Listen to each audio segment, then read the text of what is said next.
coming off drugs, we get definitely charcoal too. Okay?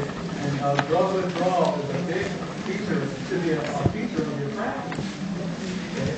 And I have assumed that all they do is their detox of their practice, and they're using herbal tinctures and remedies to detox people. Drug clinics and everything. They have cocaine babies. Get off their cocaine addictions because their mother was a cocaine addict and all that stuff using Venus sativa. Another one, oat straw. Unbelievable herb. I've been teaching it for 30 years. Okay? You can eat it. It's a food. And it's not oatmeal. It's the straw from the stalk. That's the most medicinal. Okay? So oat straw, unbelievable for drug addiction, sleep, lowers cholesterol, alfalfa, the father of all herbs in Arabic. There's another one.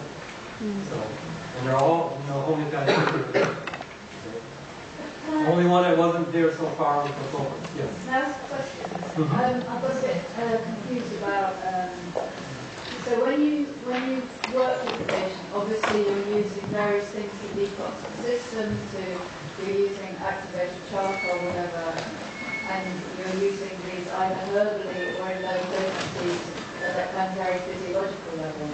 Are you also prescribing constitutional remedies in terms of... I go to classical homeopathy, yeah. Unless you're allopathic or the allopathic, they're also classical homeopathy, isopathic. They're all, depending on the cause. So if someone got a vaccine and we know what the cause was, then we have various options. We can treat the symptom picture or we give them no-zone. So you run them, but you give them concurrently? Yes, or in stages. No, that's a good question. Usually in stages. But if it's a food stuff, I don't worry about that. But, example, people say, well, what if someone's on acupuncture? I get this everywhere. And they're doing acupuncture and now they want homeopathy. What do? I said, nothing. What do? You do your homeopathy. Now, you have a person that's been on acupuncture or been on drugs, it doesn't matter what it is, and then you introduce a homeopathic remedy and their health will increase or decrease. And you then make the next decision after that. If they're feeling better and sleeping better, they're on their drugs and acupuncture and the remedy, you know it's the remedy. You know it's the remedy because it wasn't helping on the drug or the acupuncture or any other natural therapy. So you introduce one and if that has a positive effect, then you can lessen the other one. So you tend not to give a constitutional remedy and concurrently something to detox at the same time? Yes, I do. You do give them? I give more to charcoal and foods. Right. There. But some of the tinctures, you're right, I would choose a remedy or a tincture. So tinctures right in the middle. So we got food, superfoods, tinctures, and then remedies. So tinctures give you some nutrition and some physiological. Sorry, tell me again. I haven't heard. Yeah, don't worry about it. All you do is start treating people, and if they're getting better, you continue what you're doing. They're getting better. What do you do? Because otherwise you could say, well... No, and every patient is different. Without a case, I can't answer that question. So if a patient comes in and they're obviously poisoned on it, I'm going to start with charcoal, not even a remedy. Unless it's nuts or something obvious, I give charcoal and nuts. So you wouldn't then necessarily give them remedies? No, but they're in acute state. Right. Chronic. My goal in chronic is to heal people up, not to cure. Big difference. Don't be this cure chasing homeopath, getting up here bragging about what you cure, spending 3 hours on one case. Like one case. And then people go out and try to give that same remedy for the same problem. So we want to, this is all about case management. And we want a good, thriving practice. We want to be able to get off the bumps and the ups and downs in your practice. And these foods and tinctures and herbs are there to serve you. They don't replace homeopathy. They help with the ups and downs. And then once the homeopathy is gone, they continue. And Colin said, the real healing, is after homeopathy. Homeopathy only takes people back to normal. That was epiphany for me. And it only takes people back to normal. So they were here, they dropped down to here, cancer, tuberculosis, and all that. We do all this homeopathic treatment, we got them back to normal. Not healthier. right? So the use of the tinctures are... Now you do tinctures and foods, you actually get anti-aging, rejuvenating effects, organs, all this other stuff. So that's what asclepius and balance means. And they're not Just treating diseases is not enough. Right. And they're not just palliative. That's right. They And are. you incorporate it into your lifestyle, and then your life becomes a healthy lifestyle because you're doing healthy things on a daily basis. Not that you're sick and you have to take a remedy. I rarely take a remedy. And now when I need it, they work every time. But you take a remedy for every little thing. That's where time is coming. Forget all, oh, I feel tired today, I want to take a remedy? No. Oh, I was lightheaded, I want to take a remedy? No. You're wasting it. It's like military, you're wasting all your bullets and stuff. People get used to it. So all these little things, especially in children and the elderly, just give them tonics and you'll prevent things that need homeopathy. Okay? So you have to have that balance. Yes? Just hearing what you just said then, so you don't feel that homeopathy has any role to play in creative health? You're just taking somebody back to Homeopathy normal. has preventive health. So you can take arnica and prevent trauma from the thing. You can take nozo, like in Cuba, and prevent epidemic. Yes, they have preventive, but rejuvenation. You know, I don't know. So what about the role of miasmatic treatment, for instance? Yes. You know, that's creative health, isn't it? That's It's taking somebody taking- back to yeah. more a healthy state than what they were at the beginning. Yes. You're taking a miasm that's pathological and you're taking it back to normal. You can't get rid of a miasm. Anyone talk to that?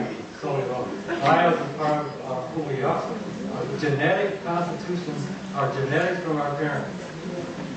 So anyone says you take this remedy and the miasm is gone. No, the symptom, the expression of the miasm has went to sleep. So I guarantee you do the same stuff, the same thing, that miasm will wake up. And that's why I teach this whole 3-weekend class on miasm. And when miasms are asleep, you never give high potency tuberculinum, all this stuff. If you wake up a miasm, then the one you have can't put to sleep.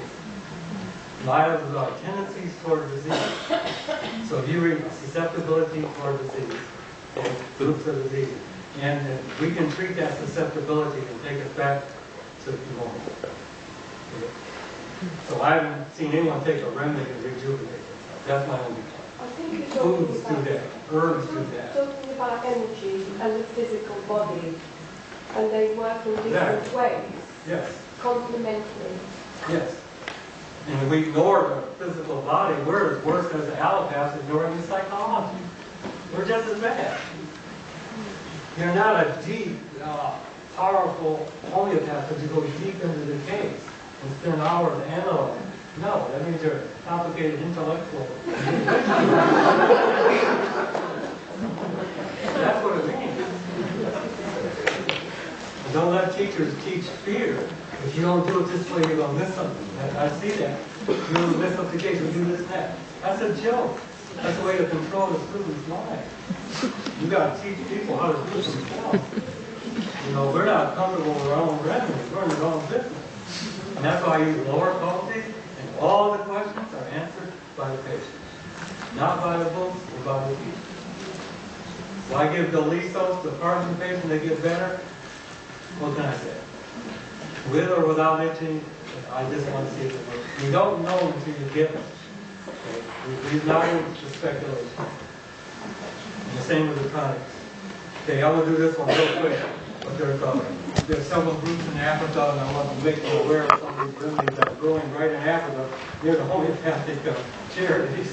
Okay? And this is one that grows in Western Africa, a very big remedy. It's called Griffonia Simplicifolia. And as far as I know, it's not been publicized, and it's one of the most popular herbal supplements in all the United States. Okay? And it grows about 3 meters, greenish flowers, and these black seed pods here. So I'm sure most of you have heard of it. The Ghanaians use it for nausea. They also make walking sticks with it. They put it in their palm line. They use it on their face powder to put on their face, get rid of things. And they also make a dye out of it. Okay, so this is where it grows. Where's Gambia? Down here? Down here?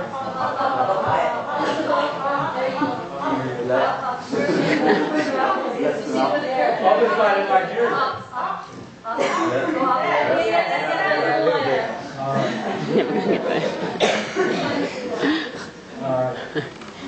So it's also been used in Africa for twist problems, the libido problems, low libido, intercostal pain, very painful. Shingles and this type of stuff. We have good remedies for that. Sickle cell anemia.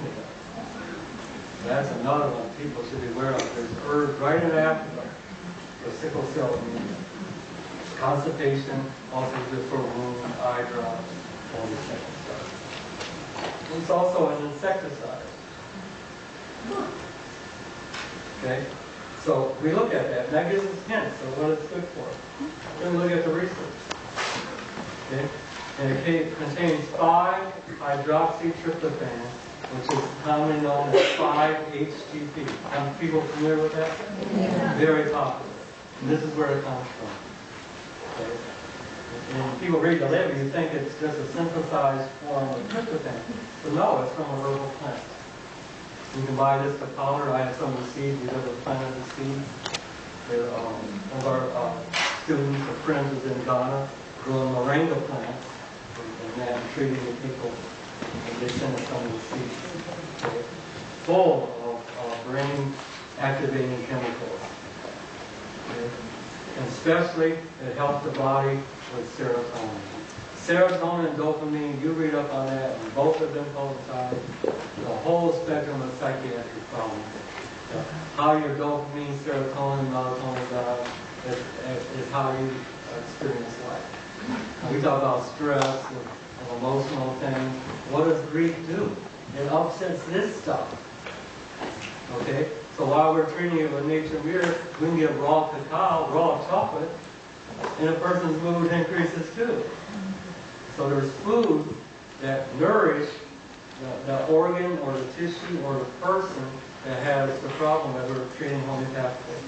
Okay?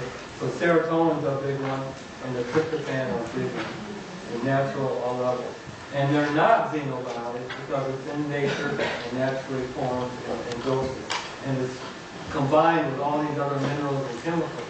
It's buffered. So you take just one drug out of it, and then it's a whole, it's a drug. It's an alcohol drug. Okay? And here's the book written by a naturopath that I'll tell you all about. In depression, obesity, insomnia, and also OCD. So we have two very powerful OCD types. So if you have OCD with insomnia, you think of Griffonia. I've never seen it not work. I could probably take it 3-4 times a year. Like that, and just smooth sleeping, easy, and all that. And it's not something you take every day. Try this for a few days, get them sleeping, back off of it. You don't have to take it every day. Okay?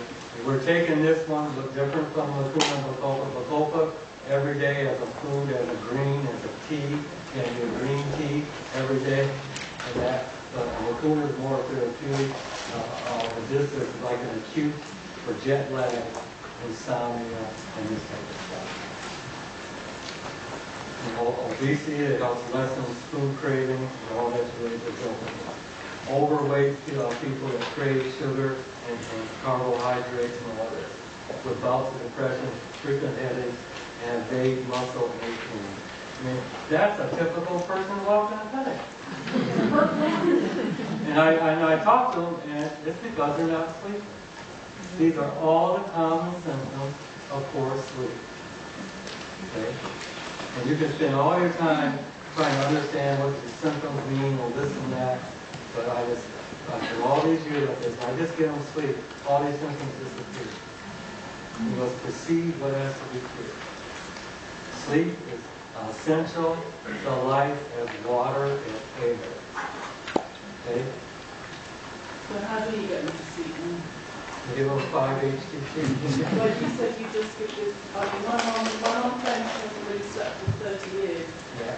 So if That'd be my only goal with her case is to get her to sleep. well, it's been my goal as well, but if only you just use it occasionally. So I'll give it to her tonight if you want, and tell her to take it for 3 nights, and you see, but I mean, could she take it for 3 months?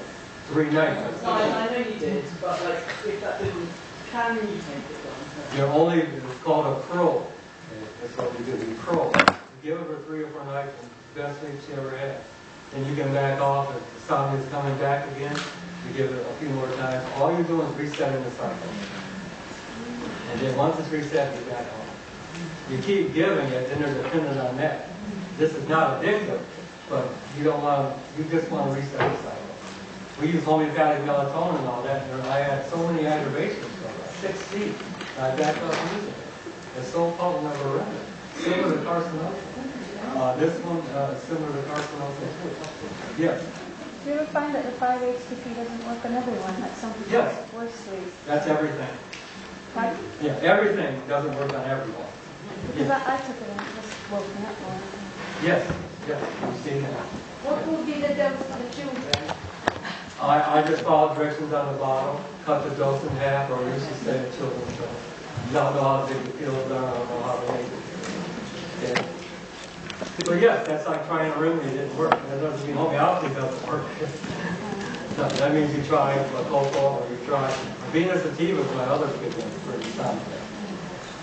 Yes. Could you just say a little bit more about melatonin as a homeopathic remedy in your experience? Yes, there's unbelievable cases with ADD, mentally retarded children, autism, complete cures with it. And then, and I had cases in Savannah, I had these cases, and I was giving melatonin, 5 milligrams, horrible aggravations, nightmares. I couldn't myself actually, one time, and nightmares and all this stuff, all improving. People were proving they were so sensitive to melatonin. And I'm thinking, you know, in my elderly years here, that maybe I shouldn't be giving it during the day. You know, that giving it must bring out melatonin during the day, and that's a night hormone. And whenever it goes dark, it's that small. It's on the darkest spot, there, dark light there. And then we went to 5 milligrams, 3 milligrams, even down to 1 milligram. I've seen aggravation. So then I called them, and I seen a similar thing. So I kind of backed off it first. It was too strong, and I don't believe in aggravation. What about like a 30C or something? Yeah, I never went further than that. I kind of backed off and just relied on our simple science. But yes, that's something to explore. It's so powerful. It's the #1 thing implicating breast cancer. So implicating that. And again, lack of sleep, carcinosis shoulders right there. You all know what cancer is? You would read carcinosis. Insomnia is behind cancer. You potentize cancer, it produces insomnia. And insomnia is behind it. Behind insomnia is melatonin. Very simple. Robin, I'm a bit confused now because, I mean, if someone has insomnia, like very persistent for 30 years, and we know how to take a case and look for a fundamental remedy or some etiology, but now you say, oh, we have a Venus sativa and we have Griffonia, and they're so potent that you can just give those. Is it like a bypass? I'm assuming to look at the case and you just give I'm these? assuming they've tried many homeopathic remedies. Yeah, I'm giving you a new option to treat the when same. do you go for a fundamental case? Yeah, oh, no. You have a case there, you tried indicator remedies, you tried, then you can add the tonics and see if you go further, and it's just plain by ear what that patient's doing, and feedback from the patient can tell you what to do. Okay. If they've had insomnia in 30 years and they've had many homeopathic treatment, I say, well, let's try some tonics. There's nothing wrong with that. Okay. Or try tonics in low potency, tonics and cell salts also work for children. And I'm just trying to give you more options. And none of this cancels the regular case taking. But this is a famous homeopath. It's hard for that. This is how they practice. They gave a tincture, hawthornberry tincture, and indicated remedy for every heart patient or something like that. Yes. Oh, that's sold in health food stores as a supplement and tablets and capsules. Yep. That's pretty much all I want to say. But this also affects dopamine, and it's a big weight loss thing. So again, it's just like homeopathy. Someone's overweight, depressed, and can't sleep. Have you tried remedies, or you want to give a tonic in a remedy? This is what you do. Someone has OCD, food cravings, and binging. Yep, and binging and all that. Then you think of Griffonia or Macuna. Okay. And this is a list. This, to me, is a clinical list of this indication. You got bulimia, so very good for OCD. And you don't have to have insomnia there. Okay. Migraine headaches, tension headaches, all kinds of headaches, and some going on. And this, again, I'm recommending that someone needs to potentize. Our students, we require every student to potentize really before they graduate, of their choice. You said, go out in your neighborhood or something from your body or saliva, anything you want, but everyone should produce one new record for future generations. So these things. So I produced 1,000. So these things you're suggesting mainly are using as herbal Supplements to the homeopathic practice. Some of them are actually homeopathic remedies. Because sometimes there seems to be a grey area between, not necessarily, I'm not that. Only in our minds. Between psychology and system. Let me tell you a story about Ken. Okay, everybody heard of Ken. Now Ken was obsessed with giving high potency and just the energy. But Ken also worked in the hospital, okay, in the school. Okay, we actually know some of the family members of Grimmer who took over Ken's school after that. The family members still live, and we got letters and notes from Grimmer about what was going on in the hospital school. And they used herbs, calendula. And the fact that homeopaths stop at calendula tincture, or hypericum tincture, or lemon tincture, why stop? We know arnica oil works. We know rescue remedy works. Rescue remedy, calendula tincture, all this stuff. I'm just expanding that part of homeopathy. Okay? And rescue remedy. That's not classical homeopathy. I could sit up here and criticize whatever out of it. Okay? It's not potentized, it's not this, there's no proving. It's a joke. And everybody in here knows it works. And it's a combination of it. So we're taught so prejudiced like the allopath that, oh, that's a combination. Patient coming to me with a combination, is it working? Does it work?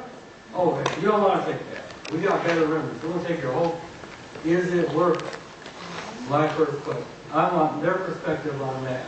Oh yeah, if I don't take my sleep combination remedy, I can't sleep. Okay. So that's what I started. So I'm not going to pull that off just so I can give a remedy. No, so for instance, sometimes I might suggest to people that they take the Keegan's tincture. Yeah. Or sometimes I might say, well, I'll give you 3x or 6x. And in my mind, there's not that much difference between giving a low X potency and a tincture. Right. So We are not pure therapists because we only use energy. So are you, that in these cases, you're tending more towards the herbal use? Yes. The material Yes. dose rather I'm assuming you get a lot of other stuff. So I'll teach you some new stuff. That's all I'm doing. Okay? Some new approaches to the homeopathic practice. But as I said, this is all the only way I've ever practiced. I started with cell salts and tonics and went on to classical homeopathy for 10 years, high potency, 10M. And I said, hey, wait a minute. And I went to low potency. Now I do whatever. The patient would take you to higher potency. You don't have to have rules on how to choose the formula. That's a joke. You never can tell when the patient is specific you get a remedy. Okay? So let's finish this. 5-HTP. And again, this is a chart. So get this chart. Obesity, PMS, all these things. Whenever you see all this stuff, it's a general adaptive time. I mean, it helps the immune system, balances the hormones, and all that. We have seen complete cures with herbs. The homeopathy denies that. That's a joke. We're as bad as allopath. You've seen complete cures by fasting, by food, for thousands of years. Complete cures. Syphilis zone, depression zone. There's a remedy called the mimosa tree, the pink flower, albizia. It beat Prozac in the research for depression, herbal tension. Now, if we were in an other world where 70% of our patients aren't on drugs and all that, I wouldn't be giving this lecture. Okay? But back to the first lecture, the detox. We have to be aware of this. And it's the obstacle to cure, and how much of it perceive what it to cure, and what preserves health. What preserves health? Food. You can't live off the remedy. That answers his question right there. You can't live off the remedy. You can live off watercress. Irish monks would take watercress and bread only as a penance for 40 days and 40 nights. And they got all these spiritual effects and rejuvenation effects. We can live off these times. That's why they call it superfood. Okay? And so you gotta eat. So let's add some more healthy things to that as we're doing our whole out. Okay? And this is just going through different things. Best remedy I've ever seen for fibromyalgia. Okay, man, patient, oh yeah, oh, I take fibromyalgia, where you go? Oh, I take that 5-HTP, all my symptoms are gone. Let's stay on it. What can I say? I'm going to spend an hour or two trying to find a remedy to do the same thing. Okay. Now the suppressive drug, it feeds the brain, balances the chemicals and hormones, and that's we cannot ignore the physical body else we wouldn't be here. You lose that. We can't play the opposite game. We can't become what you hate. You don't become what you love. We hate alpath. We form our own societies and things and boards and regulations. We're doing the same paradigm. Okay? So TMS and this is just a version. It also works for seasonal affective disorder. Very well. Vitamin B. I've Yes. used that for my clients and it Yes. works really well. Yes. That's on the other. Yeah, seasonal effective. Another big one. Unbelievable. For this department, we've seen total cures. We talked about this in the States and several doctors came up. Total reversal of Parkinson's with one thing, vitamin D. Vitamin D is unbelievable, super, and it's not a vitamin. Vitamin D is a natural hormone. So sunbathing and coconut oil, that's therapy. Okay? Seasonal affective disorder, having a full spectrum light in the room will cure as much as the drugs. Asthma in children, negative ionized room will cure as much as the drugs. Okay? Okay, let's take a break. And then we'll do some radiation before you go. Oh, yes.